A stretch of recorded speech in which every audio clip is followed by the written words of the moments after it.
Менә бу инде безнең булачак мунча белән гаражның түбәсенә алынган профнастил. 4 бала әтисе Ленур Сәгъдиев йорт салу мәшәкатьләре белән яхшы таныш. 4 ел элек бүлеп бирелгән 6 сутый участокларына төзелеш материаллары алып килгән. Булачак йортларының нигезе генә бар.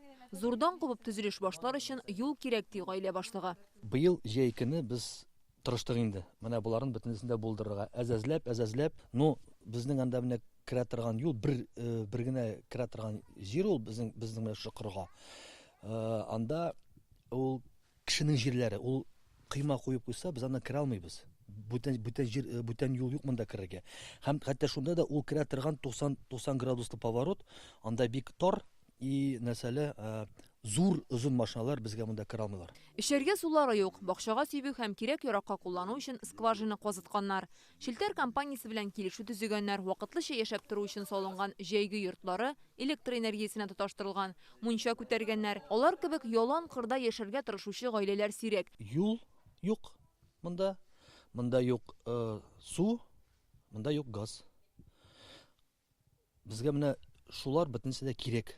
Менә шуларның юлы гына булса, кеше күп яшәр һәм монда эш тизрәк китери, тизрәк бөтен нәрсә эшләнер. Дачный бистәсе Казан янындагы өр-яңа бистәләрнең берсе. Монда күп балалы гаиләләргә җирләр бүлеп бирелгән. Менә шушы урында гына да 133 участок. Ләкин алар арасыннан бик азлар гына йорт җиткезгән, мунча яки сарай салып куйган. Калган җирләр буш торырга мәҗбүр. Хуҗалары килмәгәч, кайбер участокларны урман баса башлаган. Бу бистә Казаннан 40 чакрым ераклыкта урнашкан. Яшәр өчен урыны бик әйбәт диләр. Тик менә уңайлык булмагач күченеп яши алмыйлар. Бу проблема унлап бистәгә кагыла. Үткән елларда Казанның күп балалы гаиләләре 10 елдан артык хәл ителмәгән проблема турында сөйләргә урамга, митингка чыкты. Мы тут все-таки хотим напомнить властям, что дети – это наше будущее. Жить, развиваться, дальше продолжать свою семейную жизнь. Давайте назначим ответственного, кто будет конкретно за наши поселки отвечать и будет иметь... Без проблемаларыбызны федераль дәрәҗәдә хәл итү өчен республикадан җаваплы кешене куеп, киләчәктә эш планын булдыруны, срокларны билгеләүне, проект документларын эшләтүне сорыйбыз.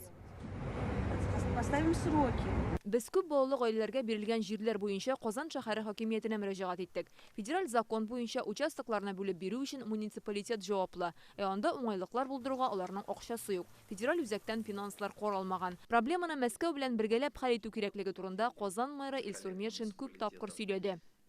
Понятное дело, что это не от того, что нас не слышат, понятно от того, что на все нужны большие средства, бюджетные средства, но мы очень надеемся, что они найдутся в скором будущем.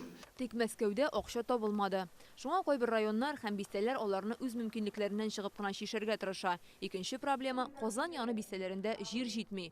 Бүген Башкалада 11 меңгә якын гаилә чиратта тора. Алар өчен 2000 гектарлы участок кирәк. Кайберәүләр 8 елдан артык көтә. Программа гамәлгә кергәннән бирле Казанда 7200 гаилә җирле булган. Уртача алганда 1 елга 650 гаиләгә участок биргәннәр дигән сүз. Әгәр шулай барса, бүгенгә чиратта торучы 10 меңнән артык гаиләне җир белән тулысынча тәэмин итү өчен гади исәп белән санап караганда 17 ел вакыт кирәк булачак. Правительство Российской Федерации предпринимает сейчас ряд мер по повышению рождаемости, по улучшению демографической ситуации. Россия хөкүмәте хәзер демографик хәлне яхшырту өчен төрле чаралар күрергә планлаштыра. Балалы гаиләләр безнең җәмгыятьтә законнар белән якланган.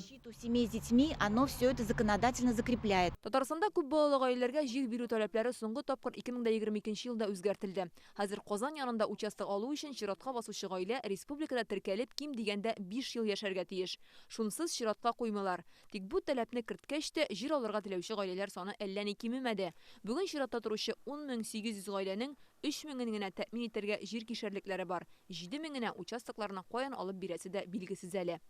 Фирүзә Мәҗитова, Наил Абдуллин, Яңа Гасыр каналы.